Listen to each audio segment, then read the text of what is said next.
हर 10 over की बात करेंगे, यानी कि पहले 10 ओवर, दूसरे 10 ओवर, तीसरे 10 ओवर, यानी कि 5 10 ओवर में कौन सी टीम किससे कितनी आगे रही। क्योंकि जो तरीके से इंग्लैंड ने शुरू किया था, जॉनी बेयरस्टो, डेविड मलान, जो रूट, जॉस बटलर, ये जब खिलाड़ी जिस हिसाब से मार लगा रहे थे, ऐसा लग रहा था कि 400 का आंकड़ा शायद कम पड़ जाएगा, लेकिन आखिरकार 364 रन बना पाए, 9 विकेट भी गिरे।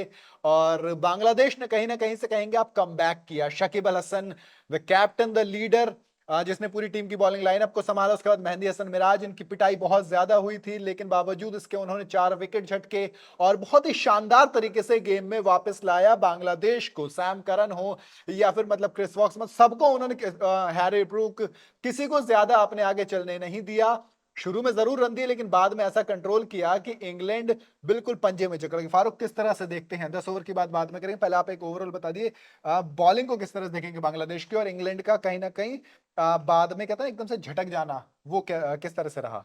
देखिए, जैसा आप बता रहे थे कि शुरुआत जो हुई थी वो बहुत अच्छी हुई थी, और शुरुआत कुछ ऐसी हुई थी कि लग रहा था कि 400 का आंकड़ा तो बड़े आराम से टच कर देंगे, क्योंकि शुरू में विकेट्स बिल्कुल नहीं गिर रही थी, रन्स लगातार आ रहे थे, बेस्टो और मलान काफी अच्छी तरह से खेल रहे थे। और हालांकि बेस्टो 52 पे जब आउट हो गए तो मैंने ऐसा से कहा कि ऐसा लग रहा है जल्दी आउट हो गए। हालांकि 52 एक ठीक ठाक स्कोर है, लेकिन 52 भी कम लग रहा था जिस तरह से दोनों प्रहार कर रहे थे। और एक बहुत लंबी इनिंग की दरकार थी, हालांकि मलान ने एक लंबी इनिंग खेली, बहुत 140 लंबी रन थी, बनाए। 40। बस आपको बेस्टो थोड़ा और पुश कर देते, शायद एक सेंचुरी अगर आ जाती। लेकिन मुझे लगता है शुरू के 3 से आप अभी शिकायत नहीं करेंगे। बिल्कुल, देयर उसके गुड। बाद जो आए, जैसे आपको जॉस बटलर लिविंगस्टन, आए, बटलर, सैम हैरी करन, ब्रूक आए, हैरी इन्होंने इन्होंने ब्रूक। 20-20 रन बनाए। अगर ये थोड़े से और लंबा जाता तो, हालांकि आपकी बात, ये बात सही है कि बांग्लादेश ने कहीं ना कहीं टाइट कर दिया शुरू में लास्ट लूज में होने आके के बाद। बिल्कुल। और इसी वजह से जो स्कोर है, 400 का क्रॉस होना था, लेकिन ये 350 के आसपास रह गया। 10 ओवर की बात करें तो दोनों ओपनर्स ने बाउंड्री के साथ शुरुआत की। उसके बाद 4 रन पर डेविड मलान कॉट बिहाइंड के लिए अपील हुई, रिव्यू हुआ और बच गए।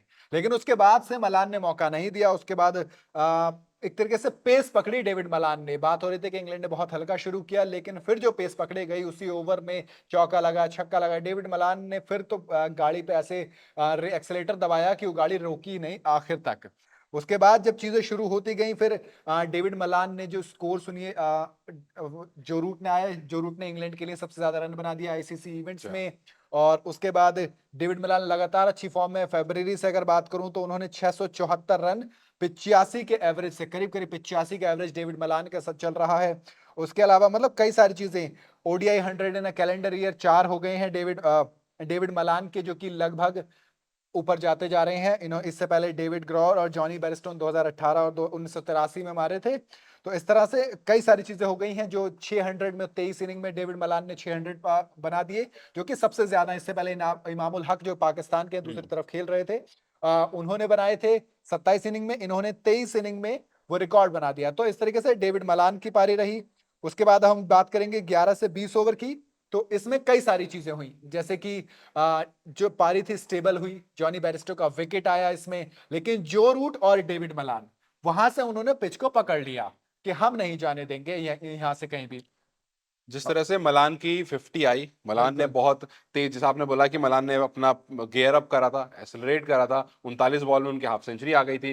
तो इसकी वजह से ऐसा लगा कहीं ना कहीं कि बांग्लादेश ने वहां पर जो लूजन अप करा था, वो 11 से 20 ओवर का जो जो ड्यूरेशन था, उसमें इनकी 100 दस रन की ओवर पार्टनरशिप, सॉरी, उस 10 ओवर के दौरान में उनकी 100 रन की पार्टनरशिप भी कंप्लीट हो जाती है, एक की हाफ सेंचुरी भी आ जाती है। बिल्कुल। तो यहां से बांग्लादेश ने, हालांकि साकिब जब आए बॉलिंग करने, तो साकिब ने थोड़ा सा रन को स्लो करा था। साकिब ने अपना जो 10 ओवर कंप्लीट करा, वो बिल्कुल सही टाइम पर कंप्लीट करा। बिल्कुल। हालांकि उनको विकेट्स अगर और मिल जाती एक दो, तो हाँ। इंग्लैंड थोड़ा सा और कमजोर पड़ जाता। लेकिन ये जो आपको 11 से 20 ओवर का ड्यूरेशन था, वहां पर इंग्लैंड ने काफी अच्छा पेस पकड़ा था। हाँ, लेकिन उसके बाद आता है जो अगला, यानी कि 20 से 30 ओवर। यहाँ पे क्या होता है, यहाँ पे जाती है कहानी मुस्तफिजुर के ऊपर। मुस्तफिजुर के ऊपर इसलिए जाते हैं क्योंकि अचानक से ब्रेक लगे मुस्तफिजुर के रनअप में, और जो रूट ने बिल्कुल लास्ट मोमेंट पे खुद विकेट्स के आगे से हटे, तो दिक्कत हो गई। और मुस्तफिजुर रहमान इंजर्ड होते होते बचे। धर्मशाला के ग्राउंड पर फिर से सवाल उठे। जॉस बटलर ने मैच से पहले कहा था, और मैच के दौरान हमने देखा।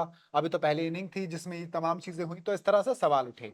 बात करेंगे अगले 10 ओवर की, फारूक। देखिए, उसमें जैसे मलान ने 39 पर हाफ सेंचुरी लगा दी थी, लेकिन उसके बाद 91 पर सेंचुरी, मतलब वो जो दूसरी वाली हाफ सेंचुरी आई उनकी, वो बहुत देर में आई। वो स्लोप इंग्लैंड जी हाँ, बांग्लादेश ने वापस गेम में आ गया वापस था, गेम क्योंकि में आ गए। आप देखेंगे जो उस ये वाला ही दौरान था 20 से 30 में, इसमें 90s में पहुंच गए थे जी वो। हाँ, जी हाँ, जी हाँ।